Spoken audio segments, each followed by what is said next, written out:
Best ফ্রেন্ডের বিয়ে মানেই হচ্ছে পুরনো বন্ধুদের সাথে গেট টুগেদার, জমিয়ে আড্ডার, প্রচুর খাওয়া দাওয়া। তো সেই মতোই আমি আর সোনি মুর্শিদাবাদ থেকে চলে গিয়েছিলাম হচ্ছে Howrah. So say hello with শৈলী। তো শৈলী আর সোনিয়া সব বন্ধুদের সাথে হাওড়াতে মিট করে চলে গেল মিদনাপুর, যেখানে পোলোর বিয়ে হচ্ছে। আর মনটা তো তখন থেকেই হচ্ছিল কখন খাবো কখন খাবো।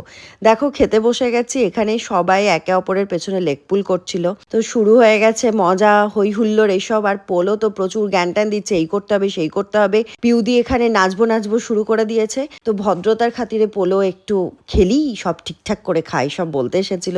আর আমরা সবাই এখানে সাজুগুজু করছিলাম এই কারণেই, কারণ পোলোর বিয়েতে জল সাজতে যাওয়া হবে। তো দেখো জল সাজতে গিয়ে তো প্রচুর নাচানাচি করেছি, মজা, হই হুল্লোড়, এই সর আমি নাচবো, ও বলছে আমি নাচবো, এই করে আমরা সবাই মিলে হুল্লোড় করতে করতে দিনটা কাটালাম। বাই।